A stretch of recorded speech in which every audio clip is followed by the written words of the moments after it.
Hello, everyone. This is Betsy Wurzel, your host of Chatting with Betsy on Passionate Real Talk Radio Network, a subsidiary of Global Media Network, LLC. Our mantra is to educate, enlighten, and entertain. The views of the guest may not represent those of the host of the station. Folks, I am super excited today. I'm always excited when I do my show, and today is no exception. I am just so honored to have with me today a really special guest, fierce advocate. I'm going to tell you about my guest before my guest comes on to speak. My guest today is Dr. Ethelle Lord, and she is a seasoned dementia coach. She is she was a caregiver for her husband, who had vascular dementia for 21 years. She is a management coach, an educator, a mother, a grandmother, founding president of the International Caregivers Association, a dementia management consultant, creator of the Transactional Dementia Intelligence Business Model, a dementia care, which is a whole system which includes management, training, care, and coaching, which I could tell you, folks, much needed, much needed. And she is also author of Alzheimer's Coaching, taking a systems approach in creating an Alzheimer's-friendly healthcare workforce. Also, that should be read, which will be in its third edition in early 2026. It will be released. And another book, How in the World and Now What Do I Do, is in 4 languages, which is desperately needed. What do you do when you get a diagnosis? Most people don't even know where to start. That's a much-needed book to be read. And I'm excited to have with me today Dr. Ethelle Lord. Welcome, Dr. Lord, to Chatting with Betsy.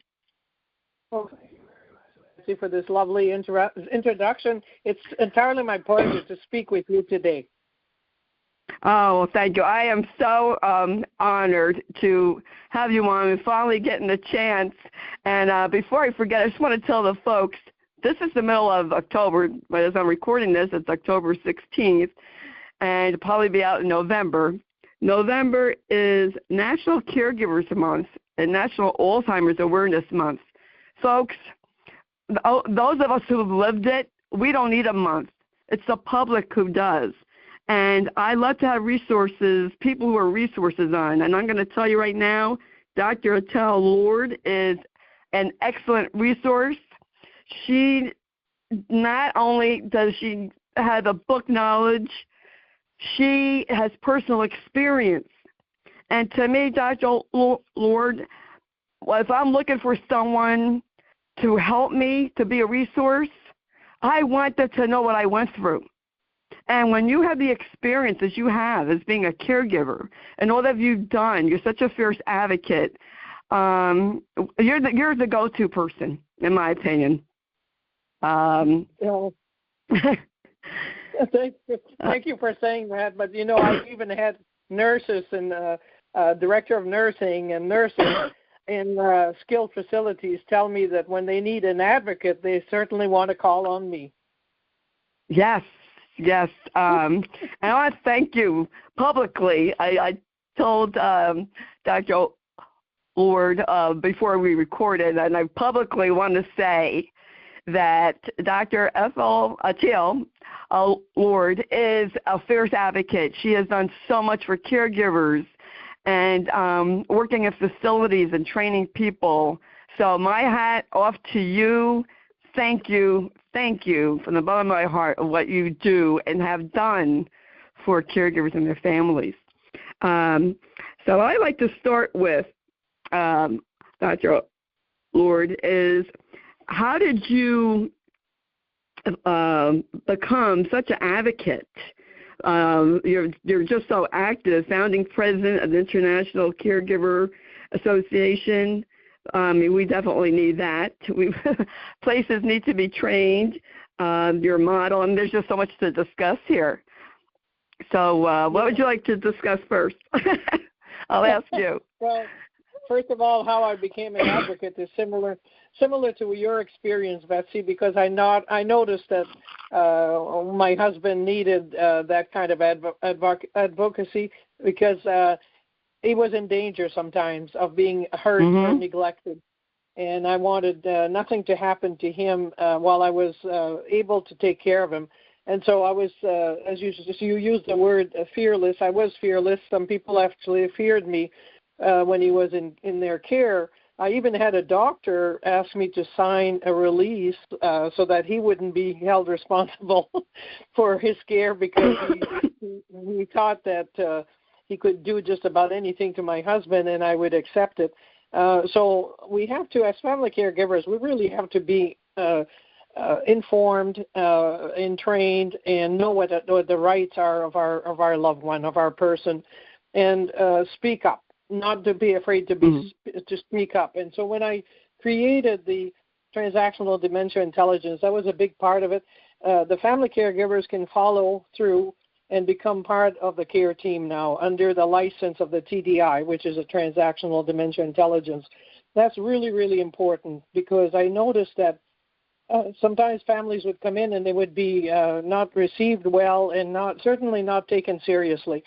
And that needs to stop. And especially now in the way that healthcare is working and the services are probably not going to have the money they used to have from the government, especially here in the United States, we need to involve the family caregivers and include them in the care team.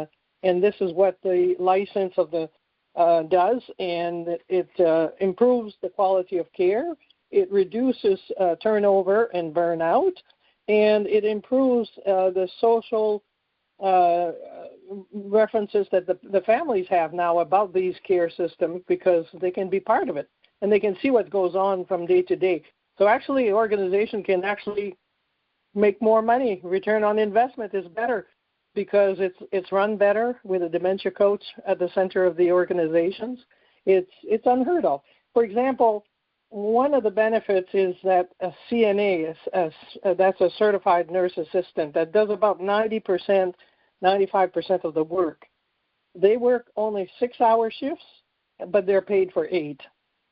Now, when my husband was in long-term care, they worked 8 hours, sometimes 10 hours, 12 hours. Well, guess what? After 6 hours, I noticed they were pretty well worn out. And so yes. I think that 6 hours is plenty to lift some people, to feed them, to clothe them, to bathe them, to do everything for them. So 6 hours is the limit in long-term care. Now, I have a project going on adult daycare. They even adopted the 6 hours in adult daycare. So it's a welcome program. It's really changing everything about long-term care.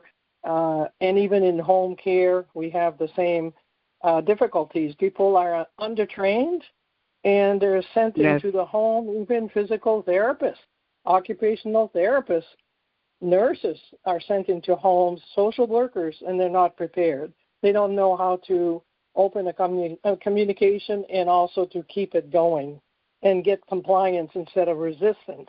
So that's what it's all about.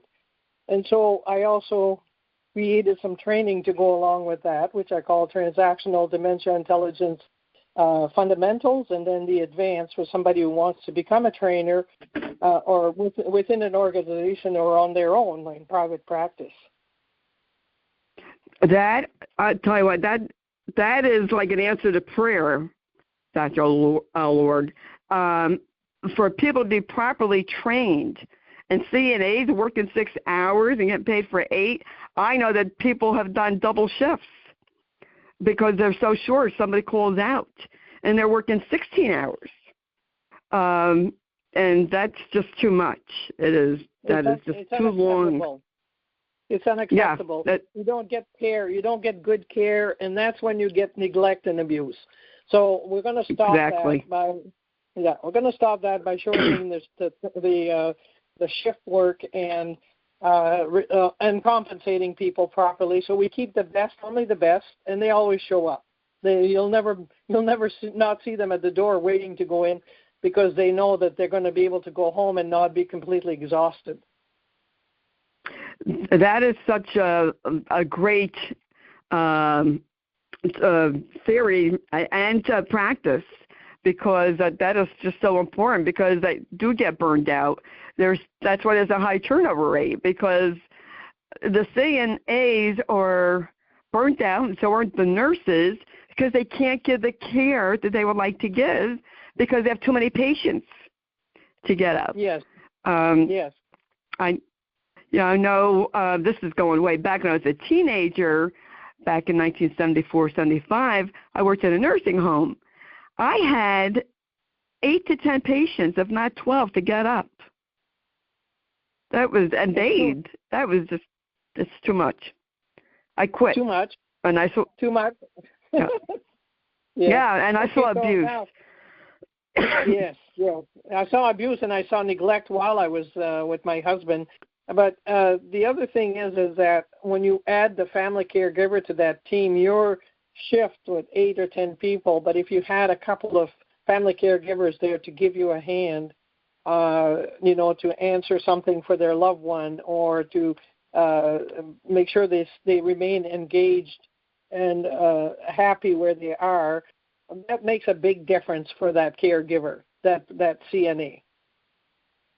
Yes, it does. And to show appreciation, which my mother-in-law was in a county nursing care facility, and I went to the director of nursing. I complimented this one nurse in particular, who I felt he went over and above. I used to bring in cookies or give him a gift card. My mom used to give gift cards out just to show appreciation. Like, I appreciate you. It goes a long way. Yes. I do have to ask you, how did the nursing facilities get in touch with you to get this program in their facility? They simply have to go to Yes, go ahead. I know, because this is so important, and I hope every single facility who hears the show, if by some chance someone from a facility hears this show, please, I beg you to contact Dr. Lord. This is a program that is a must. Go ahead. Yes, thank you. First of all, I'm going to say about the training. I see, and you've heard that, and I'm sure you've been trained to do that as well. But imagine redirecting forever people with dementia, trying to get their attention, trying to get their compliance so that they can give them the services that they need at the time, whether it's bathing or whether it's going to an activity or whether it's going to eat, and whatever it is. The training that we do in 1 minute or less, we get compliance. So it cuts down on the time and the effort that people make to try to get the attention and the compliance of maybe at home would be their loved one, but in facility would be their resident. So to get a hold of me, they can go to ICAcares, in the plural, .com or .ca for Canada. So ICAcares.com, ICAcares.ca. And my email is Dr. Lord, Dr. Lord, Lord, at ICAcares.com or ICAcares.ca. Oh, thank you. Yes, that's so important. I have to tell you this, to share a story with you, Dr. Lord, and I hope hospice staff would receive this training, this education, because it's so important. Unfortunately, my husband had I call it the hospice from hell experience, and the CNA came one morning. I had already medicated Matt because he was agitated, and he was calm when she came, and she fed him. I left the room maybe for 30 seconds, and I hear Matt screaming. And my son told me that the aide didn't talk to Matt, just lifted him up abruptly under his arms, and that got him going. And she had the audacity to say to me, make sure Mr. Sloan, that's my married name, is medicated before she comes. And I said to her, I have you to know that Matt was medicated before he came, and because you agitated him, I now have to medicate him again.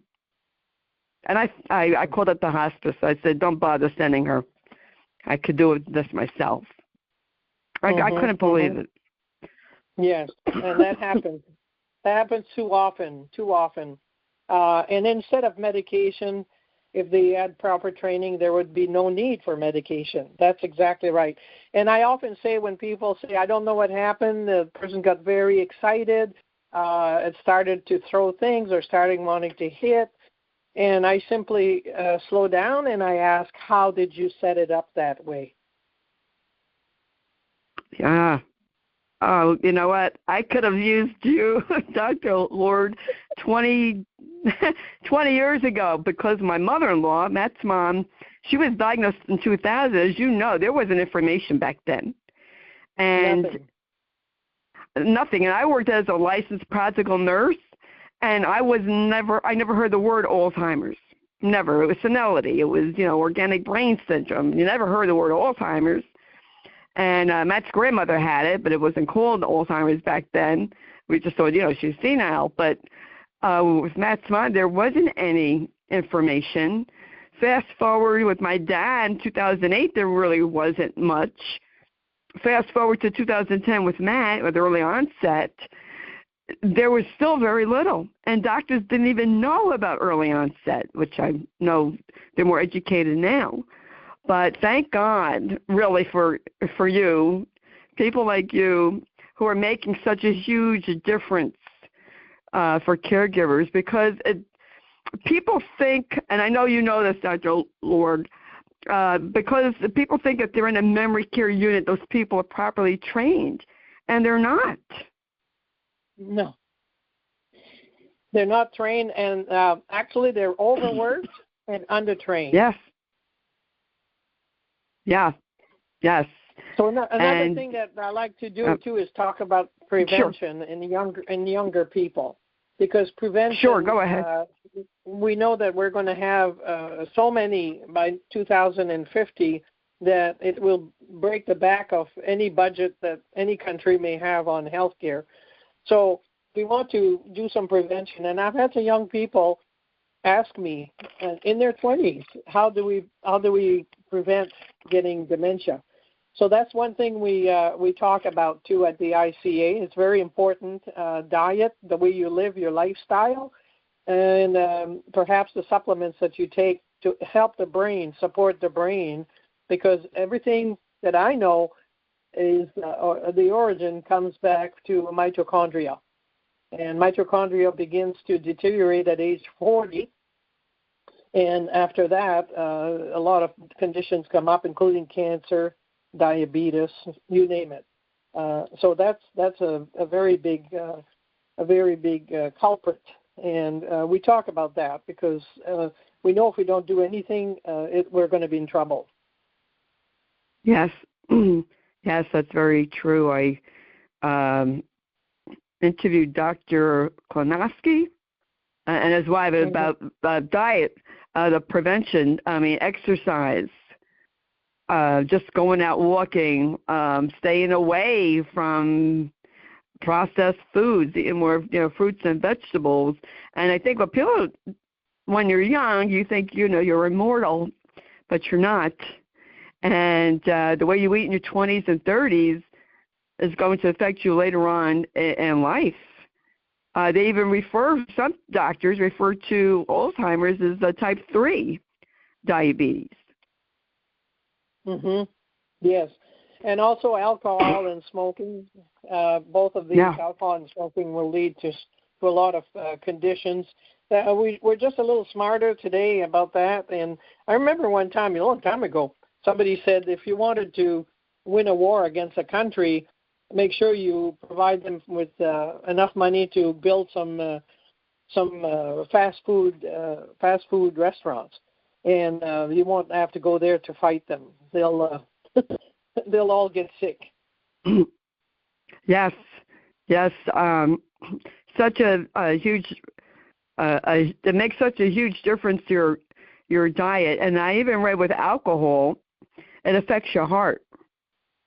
And they're telling people, do not drink alcohol every day. Matt's dad, and I didn't know this at the time, he had alcohol dementia. He had a liver shunt placed because he was an alcoholic when he was younger. And that left him with the type of dementia, which I didn't know at that time. It was in 82, 83.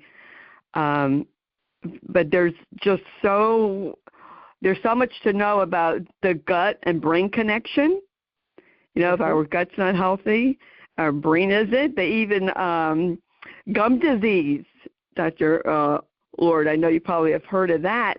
They say if you have had gum disease, that could predispose you to.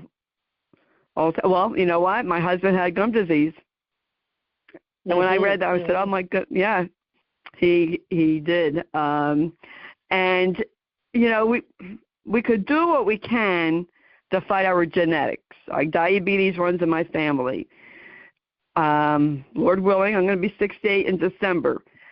I sometimes fluctuate between being, a normal blood sugar and pre-diabetic. And I really have to watch what I eat. And because once you get diabetes, as you know, but the audience doesn't know, that opens up a whole can of worms you don't want. Well, that's true, but you can get rid of diabetes. And also, if in a case like you just explained for yourself, we have voice scan. Voice scan is simply listening to the vibrations of your voice, and it's as if you were taking an MRI for the entire body.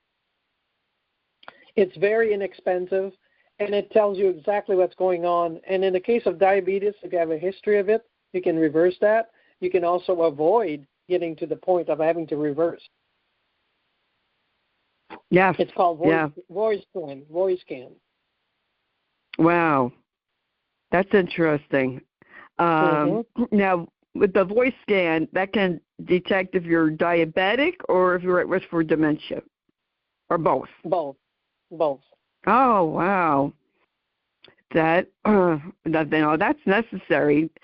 I read like years ago that they say that you could tell by looking at the eyes if a person might develop Alzheimer's, and I asked my husband's eye doctor, do you see anything? And he said no. And, no, you can. But yeah, and now you can. The voice scan actually confirms completely because it's like an MRI. I mean, that is unbelievable. Yes. How do you get that? Do you have to ask the doctor for that, to do that? We have a doctor at the ICA that does that. Oh, okay. And it can be done remotely. It can be done anywhere in the world. Because it's simply recording the voice. The doctor will do that, and then we'll give all the reports. And we'll also coach the person on what is needed, what's happening, what is evident from this voice scan. And so you can detect heart problems, neurological problems, diabetes, anything. It looks at the vascular system. It looks at everything about your system, every organ, from head to toes. Wow. That is definitely incredible and much needed. Do you know, does insurance pay for that? No, but if you're under 65, it's $250. 65 and over, it's $150. And I just did an interview, a podcast this week, and we'll be putting it out in November or at the end of October, I think.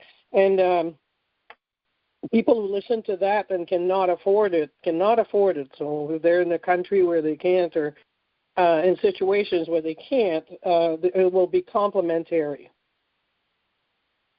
Wow, that's very generous. That is really interesting. I never heard of that before doing, that intense. So that's amazing.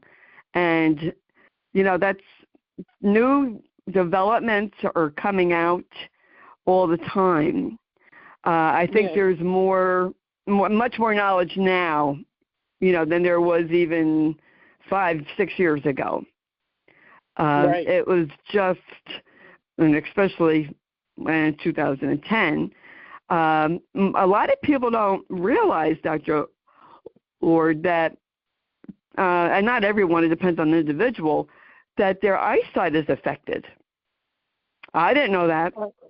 I found out. As well. And the hearing as well. Yeah, that is, and how they process the information, that just blew my mind, because I would say to Matt would ask me, where something is, and I would be, well, it's right in front of you. Don't you see it? No, he didn't see it.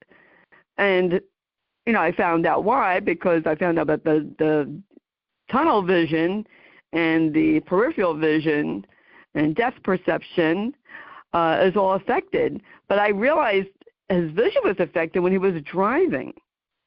He was driving between two lanes and not seeing stop signs. I have to say that Alzheimer's just baffles my mind. Yeah, and how it's so different with everyone, and just how it affects the individual. It's really mind-boggling, and even one of the doctors said, it's even baffling to them. They're still baffled by it.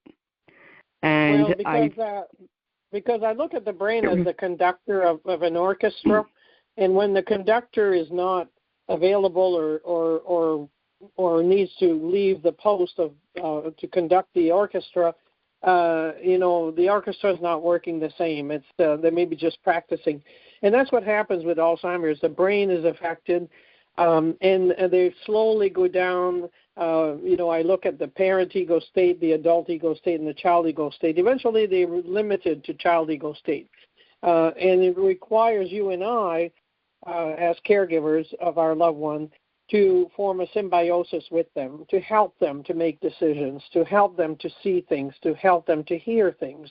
We are all those. We provide the function of the parent ego state and the adult ego state for that person that only can function in the child ego state. In the child ego state, what happens is they are limited to 4 basic feelings: sad, glad, mad, and scared.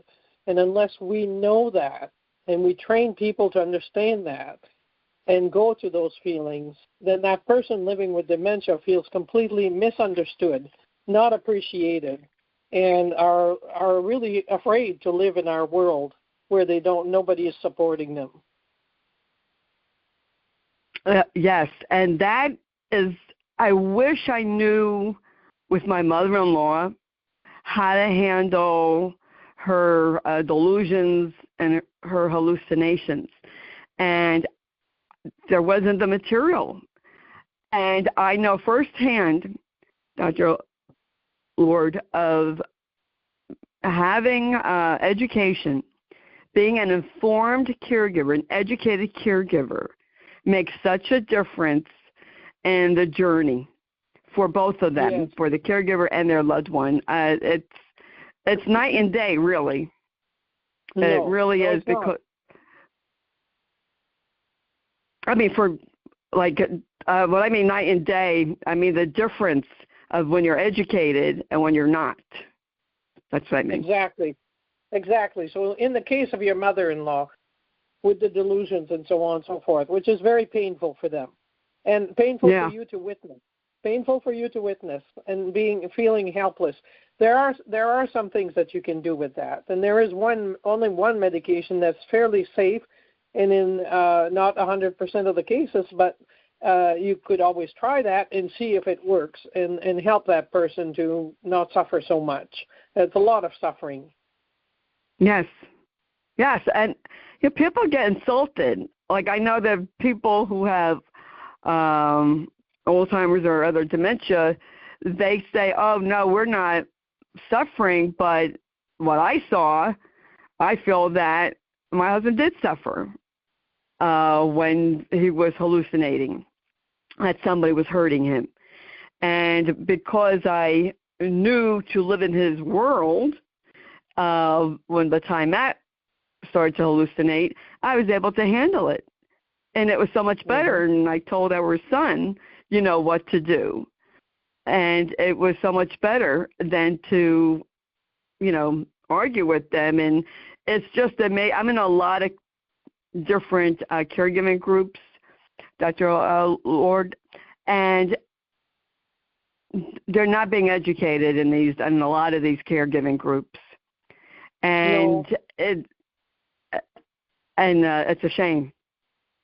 Well, they really do need it. Yeah, I was part of some of those caregivers groups years ago when my husband was living and I was taking care of him. And what I found is was more trouble than not, because a lot of them didn't want to know what I just told you.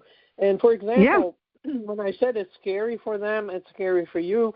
But also another thing you didn't mention that nobody mentions, but I know from experience with my husband, he had awful headaches because as the brain atrophied, he could feel it.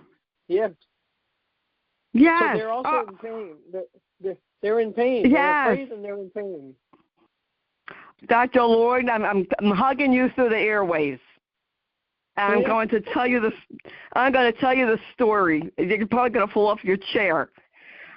Matt said to me, this is near the end of his life, and he was on hospice. He said to me, since you mentioned headaches, as clear as day, I have a headache. I gave him Tylenol. The hospice social worker who came, because I supposedly call up hospice too much, that's because they weren't listening to me, and I told her that Matt had a headache. He said as plain as day. She said to me, he couldn't possibly have a headache. That was a Seroquel giving him voices or noises in his head. And I said to her, who are you to say he can't have a headache? Do you have a dying brain? Do you know what that feels like? I don't know what that feels like. I know what a migraine feels like. How can you say that he can't have a headache? So I'm glad you said that. Mm-hmm. Yes, very few people. I've never heard it mentioned. I thought I was the first one to say that, and now I see that you had the same experience, so that's wonderful. It just verifies what I know, and it makes sense. And then I spoke to a person back who was in California, had dementia, and he was able to speak more than my husband at that time, so I wanted to have a lot of information studying what that might be, that experience. And he confirmed that the headaches are so bad that they may be accompanied, as you just said, with, that you have to go to bed and stay in the dark and relax as much as possible, that there's nothing to be done. Even Tylenol may not touch it. It's that bad. It's very, very painful.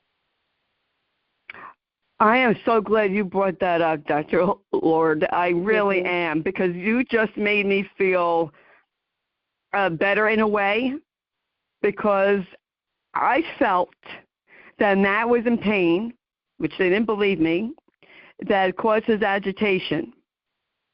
And I also thought that he had just skipped my mind, internal agitation.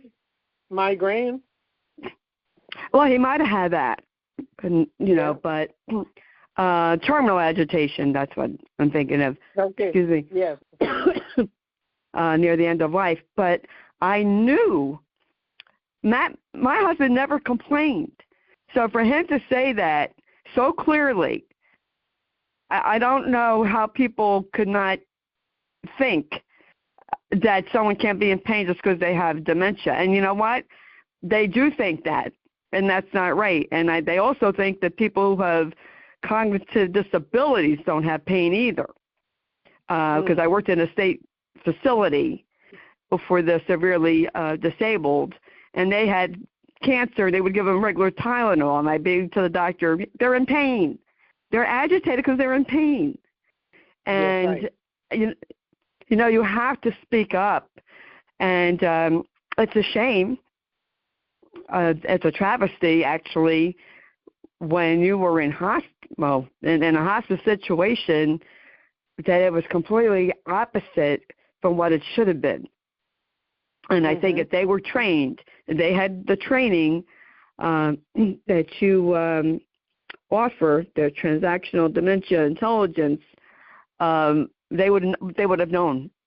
I think they would have understood, and they would have known, because I don't know how people can look someone in the face and say that person can't be in pain. I just don't understand that at all. Right, and it boils down to this. It's that person does not understand what it means to be human. These people are human, and if that person in hospice ever had a headache, they would know that when you have a headache, your disposition will change, your attitude will change. You won't have the energy that you have when you don't have a headache. And when it gets to the point of migraine, like that client that I had in California, I'm telling you, I felt for him. I really felt for him, because I'm human. I know. So my whole program is about really introducing more humanitarian approach to dementia care. That's what we need. Absolutely. Absolutely right. You do have to speak up. When as a caregiver, and your loved one better than anybody, plus I go by my gut instinct that they are in pain, that they are agitated, and when a place is saying, give them more of this, give them more of that, it's not working. And I told the social worker, why are they ordering the same medication? I'm telling you, it's not working. Right. It's just unbelievable. Even the hospice nurse that came, she said, does Matt talk? Because Matt, he was able to talk coherently at times. And I said, yes, sometimes he does speak coherently. She goes, in 3 months he won't be able to be on hospice then. I said, why? She said, because that's the Medicare protocol. He can't talk. I said, but even though he's hallucinating and he's 24-hour care? And I said, well, don't worry. He won't be here in 3 months. I knew. And I said, he's dying. She goes, no, he's not. He's walking. He's talking and eating. I said, I'm telling you, he's dying, and you need to get your face out of that textbook and see what's going on. Not everyone fits a textbook picture of someone who's dying. And Dr. Lloyd, I've always been ahead of my time. And I can guarantee probably within 5 years, if not less, there's going to be talk of the walking dead that are walking around, but they're dying, I should say, the walking dying. They will be walking around and dying.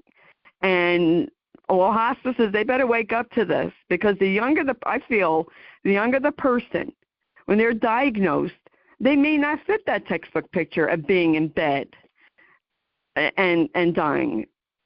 Matt was better in the last week of his life because he had to be so medicated. And it was just, I know that it's probably taught you with your experience with your husband, but the journey with my husband I found, I never knew I had such a big mouth, and that you find your strength, that you have to speak up to get what your loved one needs. Well, that's like I said, you have to form that symbiosis, and that means that you have to speak and act for them. Yes, that is for sure. I mean, I had a little bit of practice with that to get what my son needs because he has a cognitive disability, and I told that hospice director in no uncertain terms I was not happy. I said, the way my husband and I were treated, I know you wouldn't stand for it. it's not acceptable. So don't expect me to accept it. And people actually came in the room I never saw before. They supposed they wanted to check up on us. They wanted to see who the big mouth was. And probably surprised to see this petite woman with the big mouth. I'm going to ask about your personal experience, Dr. Lloyd. Did you find with your journey with your dear husband that you learned such a deep unconditional love? Because I found that I mean, of course I loved Matt, but it just became such a different type of love. Absolutely, and that's the gift of dementia. That's the gift of dementia. My next book is going to be called The Gift of Dementia, a gift we have yet to unwrap.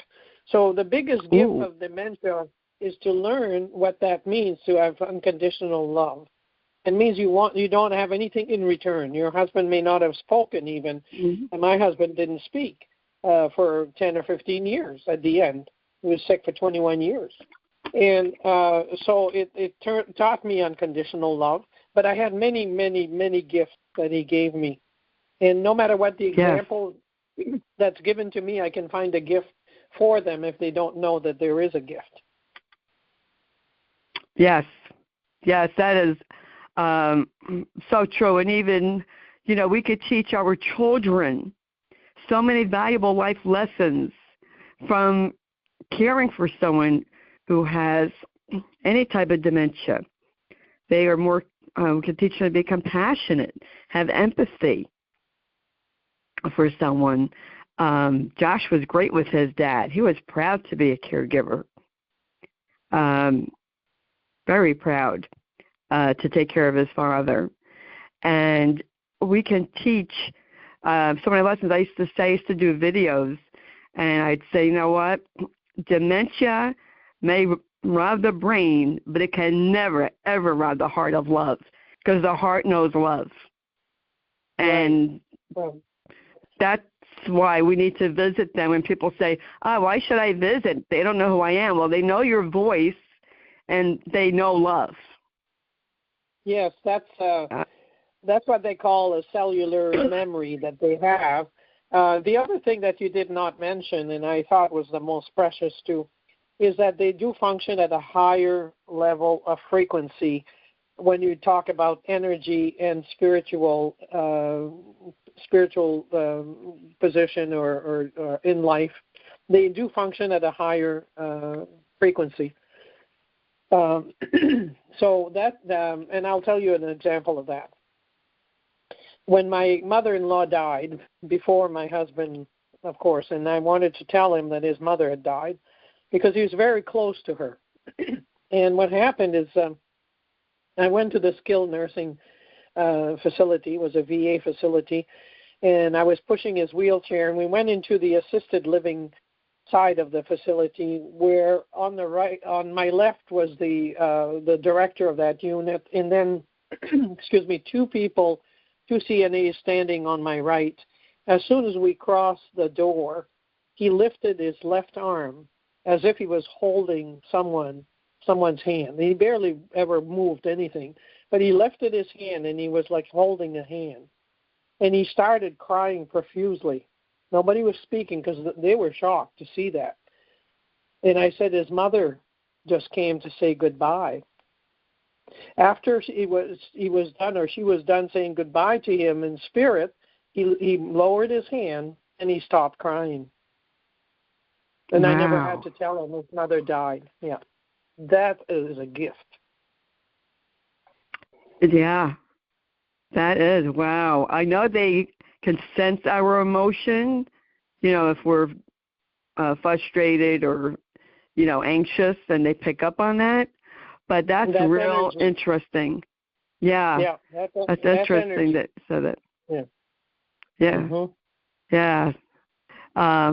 When Matt would tell me that he saw his parents and his brother, who were already deceased, and I would say, did you have a good visit with them? And he would actually believe, and maybe he really did see them. And it was so real to him. And I would, say, oh, well, tell him I said hi, the next time you see them. There's just so much, you're right, Dr. Lord, that we can learn. Wow, your new book sounds fascinating. There are many gifts. I would say, Alzheimer's took that away, but I learned so much. I came out a completely different person. And doing things I never thought that I would do. I'm actually, when people say, well, how can you say this, Betsy? I'm actually grateful for Matt's journey because yes. I believe that journey was supposed to bring me to where I am. Unfortunately, Matt had it and died, but his legacy is living on, just like your husband's legacy. You're doing what you're doing, and that's how we honor our loved ones, is by living life, enjoying life, and helping other people. And you're just such a shining example of that. I'm in awe of you, Dr. Lloyd. Oh, Lord, I really am. You are amazing. Is there anything else you would like to say to the audience that you didn't get a chance to say that I didn't ask? No, I just want to repeat about the voice scan because it's so important. And if anybody writes to me or email me or even calls me, I'll give you my phone number. If they listen to that podcast with Dr. Grant, who is in charge of voice scan at the RCA, then they can make arrangements with him, and they'll listen at least to all the description of it, how it works, and the benefits of it. So if they want a copy of that podcast, they simply can email me at Dr. Lord, Lord, Lord, at icacares.com or Dr.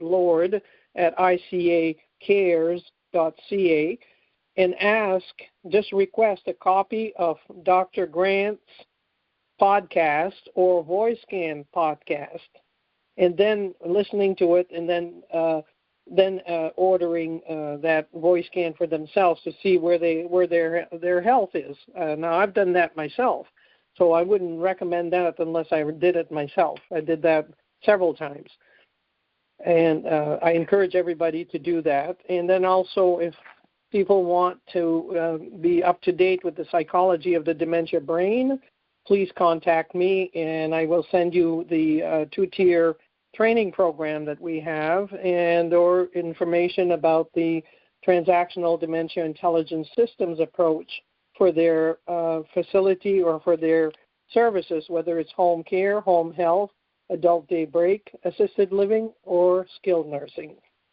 Thank you. Oh, you are welcome. Thank you. Thank you so much. I'm going to have to listen to this podcast myself. I'm very interested in that voice scan. So I will be looking for it. Would you be having that on your page by any chance on LinkedIn? Yes, that will be promoted on LinkedIn. I have somebody that is responsible for that.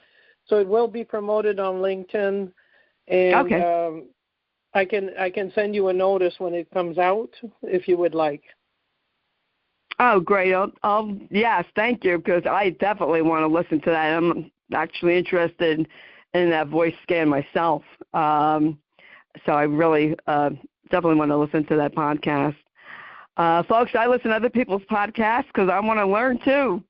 I don't have all the answers, and I like to listen to other people and educate myself. I can't thank you enough, Dr. Lord, for all that you do, coming on here, all that you've done for really caregivers and their families, and the different facilities that you have trained people and have helped. You are definitely shining a light in this world, and thank you so much. I'm looking forward to your next book. You'll have to come back on. Thank you. About your new book. When will that be released? The Gift of Dementia.